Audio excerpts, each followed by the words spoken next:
Good morning दोस्तों। हम लोग वार्षिक 2024 का करंट अफेयर्स को देखेंगे। इसमें सभी घटनाक्रम है, जैसे राष्ट्रीय, अंतर्राष्ट्रीय, खेल, पुरस्कार, सभी से आपको क्वेश्चंस मिलेगा। वन एमसीक्यू टाइप का क्वेश्चन मिलेगा और इसमें सभी के सभी काफ़ी बेहतरीन क्वेश्चन है और उसको एक दूसरे से डील किया हुआ क्वेश्चन है, आपको एक्सप्लेनेशन के साथ मिलेगा। जैसे कि आज हम स्टार्ट करेंगे राष्ट्रीय परिघटना। डेली 20-15 से 10 मिनट, 10-15 मिनट का क्लास रहेगा, सेशन रहेगा और ये काफ़ी अच्छा से और बेहतरीन से याद करते हुए इसको बढ़ेंगे और काफ़ी अच्छे से इसको डील करेंगे। काफ़ी महत्वपूर्ण और इम्पोर्टेंट ये मैगजीन मिला देखने के लिए, तो मुझे लगा कि इसे पढ़ाना चाहिए। और चलिए देखते हैं, क्वेश्चन से पता चलेगा कितना अच्छा है। इसमें पहला क्वेश्चन है, फरवरी 2024 को उच्चतम न्यायालय ने चुनावी बॉन्ड के असंवैधानिक करार दिया। चुनावी बॉन्ड को असंवैधानिक करार दिया, इसके संबंधित कथनों पर विचार करना है। एक क्वेश्चन बना दिया, चुनावी बॉन्ड से क्यों इसको सुप्रीम कोर्ट ने असंवैधानिक घोषित किया। तो देखते हैं क्या है। यह फैसला मुख्य न्यायाधीश DY चंद्रचूड़ की अध्यक्षता वाली 7 जजों की पीठ। ये भी क्वेश्चन को याद रखना, क्या ये 7 जजों की पीठ था, 5 जजों की पीठ था या कितना है। क्वेश्चन जब भी आप कोई निर्णय लिया जाता है तो जजों की पीठ होता है संख्याओं का, उसके अनुसार लिया जाता है।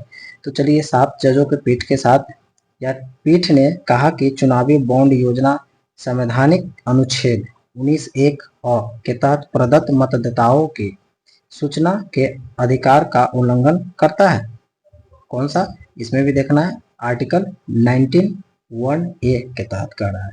दिए गए सही उत्तर का चयन करना है, तो इसमें से ऑप्शन मिल रहा है, सही उत्तर क्या है, तो ऑप्शन 2 है। क्लियर। अब इसको देखते हैं कि 2 में क्या क्या है, एक्सप्लेनेशन में देखेंगे। सबसे पहले चुनावी बॉन्ड क्या है, क्या नहीं है, इसके बारे में भी थोड़ा देख लेते हैं। तो आप यहाँ पे इसकी तिथि घोषणा 15 फरवरी 2024 को किया है, यानी कि असंवैधानिक घोषित किया 15 फरवरी 2024 को। क्वेश्चन को बहुत ध्यान से देखना है, टाइम लगेगा बट बी पेशेंस, यहीं से क्वेश्चन उठता है। 15 फरवरी 2024 को इसको घोषणा किया गया। मुख्य न्यायाधीश DY चंद्रचूड़ की अध्यक्षता वाली 5 सदस्यीय पीठों ने किया। क्लियर। वहां पे ऑप्शन 2 क्यों गलत था, ऑप्शन ए गलत क्यों था, यहाँ पे दिया हुआ है चुनावी 7 जजों के पीठ, इसीलिए क्वेश्चन नंबर 1 गलत हो गया, 2 और सही हो गया, इसीलिए ऑप्शन हमारा केवल 2 सही है। 7 जजों दिया, क्वेश्चन गलत हो गया क्योंकि यहाँ 7 नहीं होगा, यहाँ पे होगा कितना, 5। ठीक है, 5 सदस्य पीठ द्वारा 15 फरवरी 2024 5 सदस्य पीठ।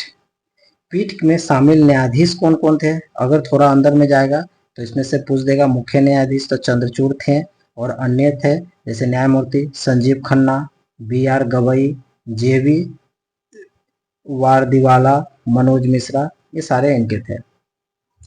पीठ की घोषणा में क्या क्या था, तो चुनावी बॉन्ड योजना संविधान का अनुच्छेद 19(1) के तहत प्रदत्त मतदाताओं के सूचना का अधिकार का उल्लंघन करता है, बिल्कुल सही है। 15 दिन की वैधता वाले बिना भुनाए गए चुनावी बॉन्ड को राजनीतिक दल खरीदारों को वापस करेंगे। ठीक है। SBI को चुनावी बॉन्ड का ब्यौरा 6 मार्च 2024 तक चुनाव आयोग को उपलब्ध कराना होगा। ये भी था क्योंकि SBI ही चुनावी बॉन्ड जारी करते थे, इसीलिए उसको टाइम दिया गया था। SBI से विवरण मिलने के बाद चुनाव आयोग ने 13 मार्च 2024 तक सूचना को सार्वजनिक करना होगा। पीठ ने चुनावी बॉन्ड खरीदने वाले व्यक्तियों या कंपनियों की जानकारी गुप्त रखने के लिए कंपनी कानून, भारतीय रिजर्व बैंक कानून, जन प्रतिनिधित्व कानून और आयकर कानून में किए गए संशोधनों को भी निरस्त कर दिया गया। क्वेश्चन यहाँ से समझ में आ गया कितना सारे पॉइंट को इसमें शामिल किया गया है। इसके साथ कुछ अन्य निर्णय था, महत्वपूर्ण तथ्य, उसको भी देख लेते हैं। उच्चतम न्यायालय ने अपने फैसलों में राजनीतिक दलों की वर्ष 2017-18 से 22-23 तक की ऑडिट रिपोर्ट का हवाला दिया। इस अवधि में भाजपा को सर्वाधिक यानी कि 6566.14 करोड़ रुपए, कांग्रेस को 1123.3 करोड़ रुपए और तृणमूल को 1092.98 करोड़ रुपए प्राप्त हुए। अगर इसमें सबसे ज्यादा तो भाजपा को दिया गया। आगे देखेंगे, इसमें और कुछ पॉइंट है, देखा बिल्कुल है। 2017 में केंद्र सरकार ने चुनावी बॉन्ड योजना को वित्त विधेयक के जरिए संसद में पेश किया गया था। यहाँ से भी क्वेश्चन आ सकता है कि चुनावी बॉन्ड 15 जनवरी 2015, सॉरी ये कब है आपका 15 फरवरी, राइट, 15 फरवरी 24 को निरस्त किया।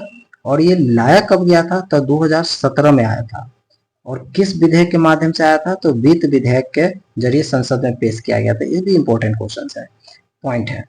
बाद में 29 जनवरी 2018 को इस योजना को अधिसूचित कर दिया, यानी कि 17 में लाया वित्त विधेयक के माध्यम से, 29 जनवरी 18 को इसको अधिसूचित कर दिया। इस योजना के विरुद्ध उच्चतम न्यायालय में common cause association for democratic reform ADR CPM और कांग्रेस नेता जया ठाकुर ने याचिकाएं डाली थी। चुनावी बॉन्ड, हाँ ये भी क्वेश्चन आ गया पॉइंट में, कौन कौन इसके याचिका में अगेंस्ट में आया था, तो ये सारे लोग आए थे। चुनावी बॉन्ड योजना के तहत भारतीय न्यायिक एवं कंपनियां यानी भारतीय एसबीआई से 1,000, 1 लाख तथा 1,000, 10,000, 1 लाख और 1 करोड़ रुपए तक गुणांक के रूप में बॉन्ड खरीदा राजनीतिक दलों चंदा दे सकते थे, जिसे राजनीतिक दलों द्वारा 15 दिन के अंदर भुनाया जा सकता था। क्वेश्चंस क्लियर, यहाँ से क्वेश्चंस क्या क्या आ सकता है, तो चुनावी बॉन्ड कहाँ कहाँ तक जारी, कितने कितने नोट का जारी किया जाता था, तो इसमें क्या क्या है, एक होगा 1,000 का, फिर 10,000 का, 1 लाख का, 10 लाख का और 1 करोड़ तक का इसमें बॉन्ड दिया जा सकता था।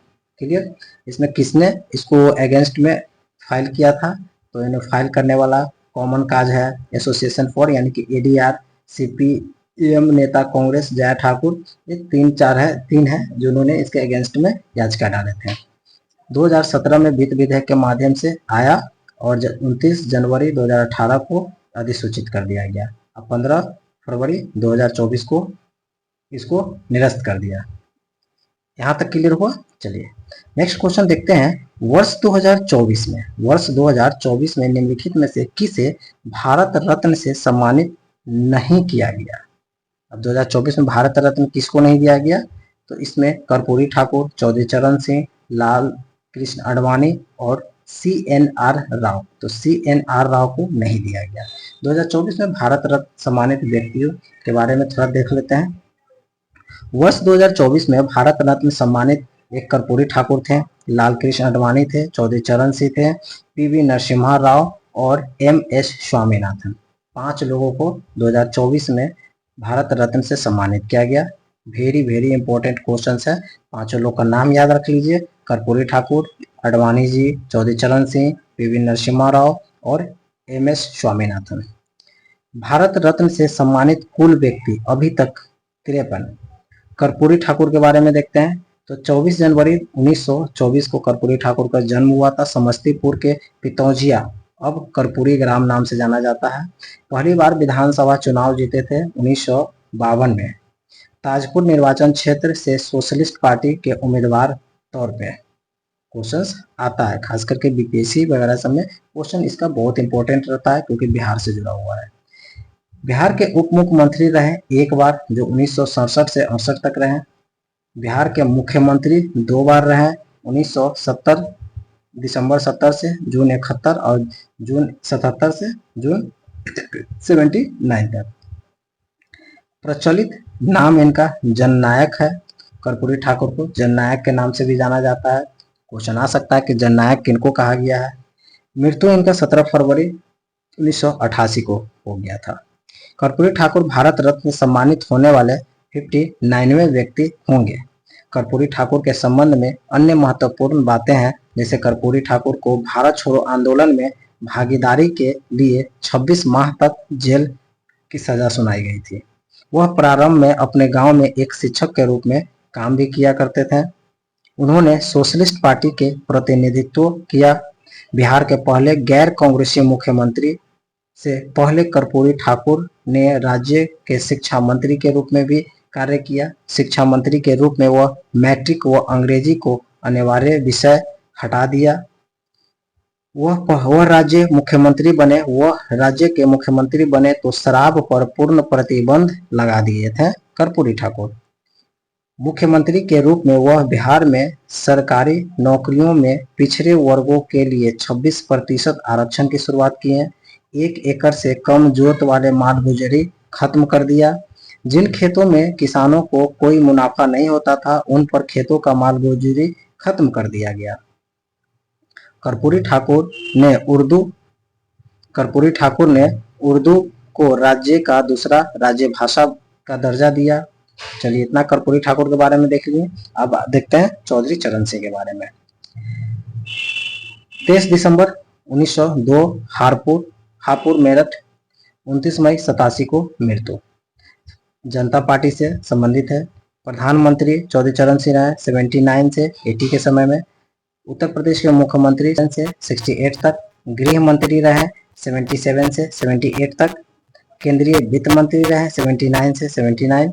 और किसान दिवस 23 दिसंबर चौधरी चरण सिंह के नाम पर मनाया जाता है। किसान दिवस 23 दिसंबर।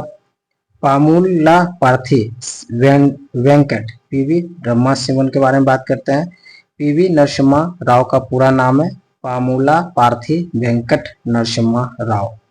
28 जून 1921 मृत्यु 23 दिसंबर 2004। संबंधित पार्टी भारतीय राष्ट्रीय कांग्रेस। प्रधानमंत्री 91 से 96। रक्षा मंत्री 84 से 85, 93 और 96 में भी। विदेश मंत्री रहे 80 84, 88 89, 92 94। 3 बार विदेश मंत्री रह चुके हैं। गृह मंत्री 84 से 84 और 86 से 86। अब देखते हैं MS स्वामीनाथन, यानी कि MS स्वामीनाथन का भी नाम है मनकोम्बु संबाशिवन स्वामीनाथन। 7 अगस्त 25 को ताजपुर तमिलनाडु में।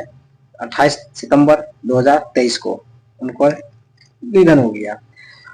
राज्यसभा के सदस्य रहे 7 से 13 तक।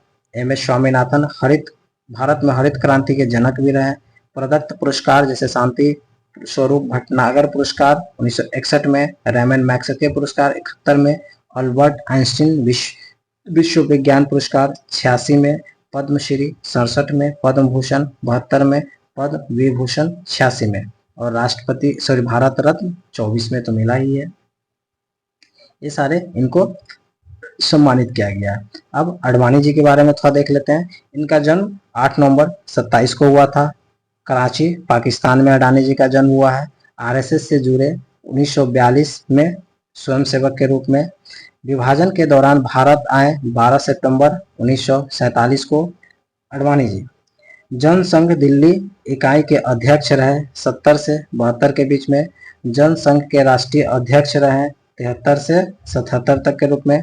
राज्यसभा के सदस्य रहे 4 बार, यानी कि 70 से 89 तक। लोकसभा के सदस्य रहे 7 बार, दिल्ली से पहली बार। उप प्रधानमंत्री भी रहे 2002-04 तक अटल बिहारी वाजपेयी के सरकार में।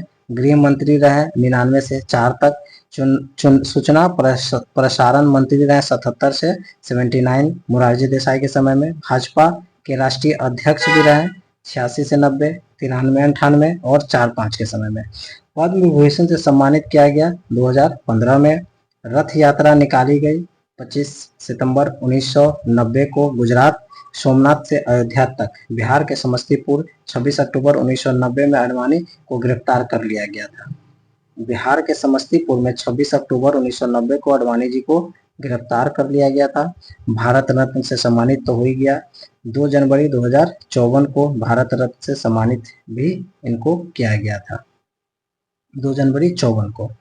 अब यहाँ पे भारत रत्न से सम्मानित व्यक्ति जो जितने हैं उनके बारे में थोड़ा सा देख लेते हैं कौन कौन है। और 54 में राधा कृष्ण, इसके बारे में थोड़ा देख लेते हैं। 54 राधा कृष्ण, CV रमन, गोपालाचारी, इन तीनों को 54 में मिला। फिर 55 में देखते हैं तो भगवान दास, जवाहरलाल नेहरू, मुचगुंडम विश्वेश्वरैया इनको मिला। 57 में गोविंद पंत को मिला।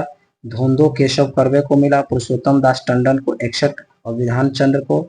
62 में राजेंद्र प्रसाद, ये इंपॉर्टेंट है, राजेंद्र प्रसाद, जाकिर हुसैन, लाल बहादुर शास्त्री, इंदिरा गांधी को 71 में, बीबी गिरी 75 में, के एम राजा मरणोपरांत के कामराज को 76 में, मदर टेरेसा को 80 में, आचार्य विनोबा भावे को 83 में, खान अब्दुल गफ्फार खान 87 में। ये सारे को एक बार आप लोग रिकवर कर ले, रिवीजन कर ले तो काफी बेहतरीन होगा। थोड़ा देखते हैं भारत रत्न के बारे में। भारत का सर्वोच्च नागरिक पुरस्कार है जो लोगों को जाति, लिंग, पद व व्यवसाय के भेदभाव के बिना किसी भी क्षेत्र के उनके असाधारण योगदान के लिए दिया जाता है। इसके लिए भारत के प्रधानमंत्री द्वारा राष्ट्रपति को सिफारिश की जाती है तथा यह पुरस्कार राष्ट्रपति द्वारा प्रदत्त किया जाता है।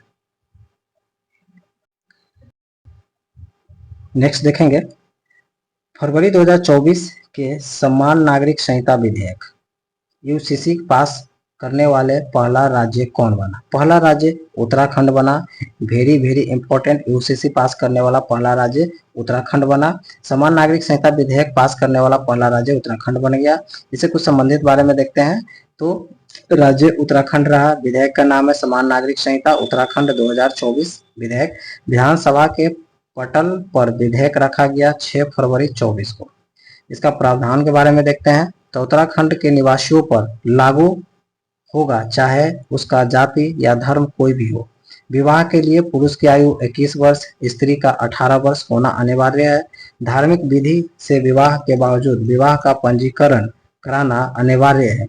लिव इन रिलेशन में रह रहे लोगों का घोषणा करना आवश्यक है। लिव इन रिलेशन में पैदा हुए बच्चे को वैध बच्चा घोषित माना जाएगा। अनुसूचित जाति के लोगों पर लागू नहीं होगा।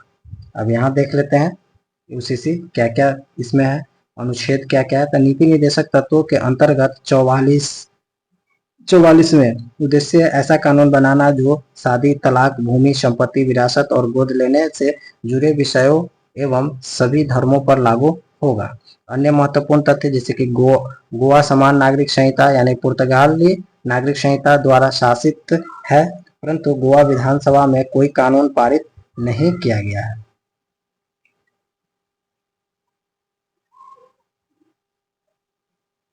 क्वेश्चन नंबर 4 को देखते हैं।